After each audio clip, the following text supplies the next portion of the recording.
So today we're talking My Little Pony Season 2. So we've finished Friendship is Magic. Season 2. Season Sorry. 2. We've just finished watching Season 2. Again, available on many websites and DVDs. Because we don't get sponsored by anyone, so we don't want to mention who they are. But yeah, Netflix It was on is Netflix, available. yeah. go watch it. That's where it is, yeah. So this continues our story from season 1. As with the first season, it follows a similar sort of pattern, but there's more references to stuff in this season. And I think you were just saying earlier off the thing about how it's taken different writers, so it's taken a different approach in certain episodes. And Yeah, you I mentioned couldn't something find the about references really. I was a bit disappointed with that. But you carry on with the intro if you want. Yeah, so this we're still with our ponies that we all love from season 1, and the dragon, my favourite, from there, and they're still around. Oh, And yeah. now they've kind of come up against day-to-day pony issues, and there's also the world is expanding, and they're bringing in new characters who are not just there for an episode, actually staying for a bit longer, which is good to see. So they're really building on the whole area, the whole universe, and everything. So I really liked it that way, because we're getting more and more information That's from what's true. happened. Things are The expanding. The disappointing thing about that is that they've sort of built on the characters, but it seems like they've got different writers for most of the series, and they kind of use the characters that they know they've got available, but they don't use it in an original way. It's not as interesting, it's not as daring. Apart from the first 2 episodes and the last 2 episodes, which I imagine were written by Lauren Faust, The original creator. Yeah. I think once you got green light for season 2, they must most probably just had her write a couple and then kind of rushed the remaining series episodes, because there's a lot of episodes for a season, because even for a TV show normally between 22 to 24 episodes, so to get an animated series this long, and they're all 20 odd minutes long, so you're talking a lot of TV shows to churn out very quickly, to animate, draw, and put it all together. Yeah, so they're bound to sort of outsource different writers and stuff. Yeah, and then they just want to get to the end where they can kind of bring it all back together again. Yeah, sew it up that's together. what it felt to me like. They sort of wrote the first 2 episodes and they wrote the last 2 episodes as 2 double episodes, and then just gave the formula away to someone else to fill in all the rest. So the rest felt like fillers, really. But I still watched all 26 episodes, so it wasn't that bad.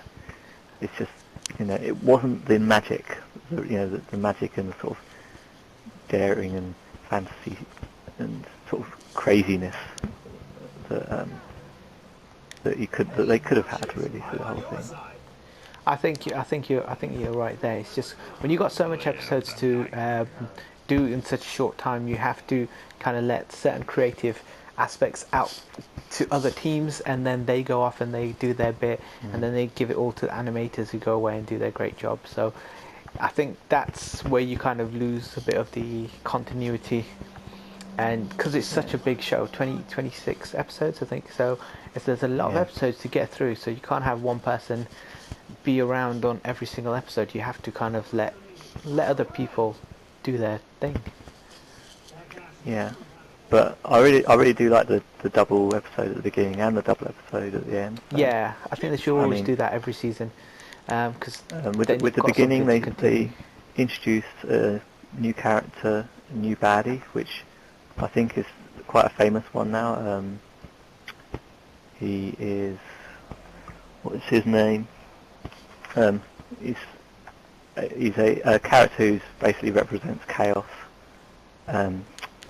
He's made up of all different parts of different animals. Not to be mistaken with Captain Chaos, as in Butters from South Park. This is a different Captain Chaos. This is a different Chaos, and he is very different to Butters as well. Yeah, but again, because this is the sort of thing that I really like of these new series is that he's just really different and really interesting and something you wouldn't normally see, sort of abstract and weird.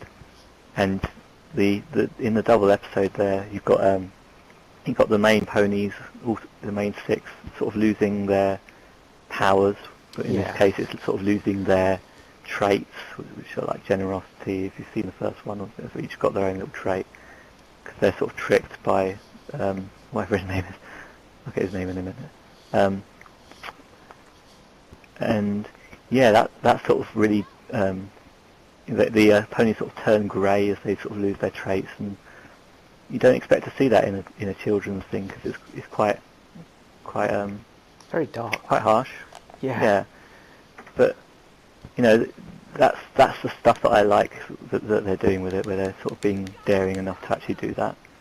And then the same with the last 2 episodes. You reach this, there's another new sort of bad guy introduced, which are changelings, and you know they're basically designed to, well, they change into forms of your friends so that they can sap your love, and you turn that into energy for themselves. I mean, that's pretty dark. And that is, especially for a little kid's cartoon. Exactly. So that's the sort of stuff that says, no, we're not a girly show. We're not just going to be a boring show. We're going to do something more daring and more fun, and push the limits a bit. But the other 24 episodes in between don't really push it in that way for me. No, I think it's almost a series filler to try and get to the little payoffs at the end. But they're not bad episodes. They are self-contained. They are still what we'd expect from one of these kind of shows. But then like you say, they don't live up to what the series should be as a whole. Yeah, they're a bit more generic, like a generic cartoon, really. Not girly, just more generic. So, say watching every episode of Foster's Home for Imaginary Friends. If you watched every episode, you'd find that a lot of them get a bit generic, and it's the same in this case. Whereas, you know, it's still an amazing show as well. Yeah, so it's just it sounds like we're not too happy with season 2, but we are. I think it's just the real payoff is the last few episodes, and the start is really good. And then once I'd seen those last 2, I was just so excited again for the whole thing. Because future seasons to come. It just brings it all back together. So yeah, my advice would be watch the first 2, maybe watch the odd one in between, but don't go and watch all 24 in a row, like the ones in between, or 22, take away. Yeah, kind of skip a few. Pick your favourite numbers and just watch them randomly. Yeah, and then watch the last 2, because the last 2, which is the double, is just brilliant as well. Wow, that really hurt. Yeah, it's not one that I'd recommend watching in a whole row.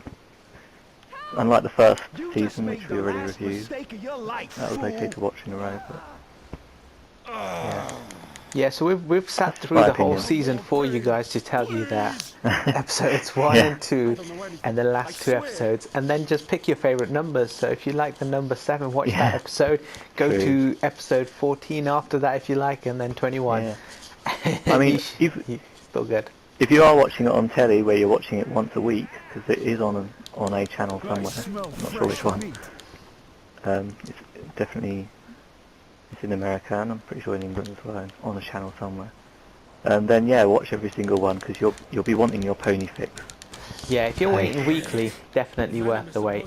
But if you're binge watching, then not so much, because because I think the main thing you'll notice then is kind of how generic certain episodes get, and how the writing styles have changed a little. Because you're watching so many of them, you feel like you are the show. So it's good if it's paced like you say, once a week. Watch every episode, you'll enjoy it that way. But it's not the binge watching TV show. Yeah. Honestly, for me, it's kind of left me with a worry for if I'm going to enjoy season 3 when we get around to it. I'm wondering if that's going to become a painful watch. I smell combat. So, So you think it's going to take a similar sort of route where we'll have a few good episodes, but we have to wait and see the rest I'd of them? imagine so. I mean, I think I read that Lauren Faust is pretty much out of the writing staff completely by You season smash 3. that So, like cardboard. yeah, I don't think she was the pure. I don't know. She was definitely the writer for the first double episode in season 2. I don't think she was for the end one in season 2, but it definitely feels like her writing. So maybe there's other people on board that get it, and there's going to be some good episodes as well in season 3. Yeah, can't rule that out. But I think that they probably will do. I'm imagining they'll probably have a lot of filler again. So, but we haven't watched it yet. We're just speculating so far. We're just Yeah. we'll be onto it at some point. But yeah, for now we're trying to comprehend. Is it going to be something that's similar to the formula that they've kind of put together for season 2, where because of the sheer volume of episodes and the work that's needed to turn around an animated series so quickly, is it going to have the same sort of, we'll do a bit and then someone else does a bit, they do their bit, and it's all self-contained, and then bring it all together? I guess that's kind of what would happen when you have such a big show to do. It's still a good show. It's still good. Protect the I still a don't good mean show. any offence to any bronies or pure fans No. that probably could have possibly absolutely loved every episode. I still liked every episode. Just, I can't say I loved every episode, but I did still like them. So what's your rating for this season? Ooh, it would have to be around the 5 or 6. So what, 5.5? Doubles at, yeah, go on then, 5.5. But for the first 2 episodes and last 2 episodes, it's a lot higher. I mean, it's back at the 9s and 10s, but for the rest of the part, I suppose I should average this out at something like 7. What do you think?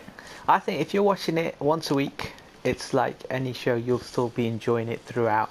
But if you're a bit like us, we're binge watchers, and we've got subscription to certain websites, therefore we have to go by what we saw. So if I was going by how I actually watched all the episodes, I'm in agreement with you. It's like a 4.5. It's not as good as the first one, but if it's something I'm watching weekly, I'll still be excited to watch it. So then it's like a 6.5. So I'm going to go bang in the middle and say 5 for season 2. That's my that's where I'd put it at. Sweet. All right. So yeah, so there's our review of season 2. If you agree or disagree, jot some comments down. We're still looking forward to season 3, even though it's a little bit less than we originally might have done. We are still looking forward to it. So it'd be great to know if anyone agrees with us on season 2 and see what they you think guys about season 3 in comparison. So will we enjoy it or not?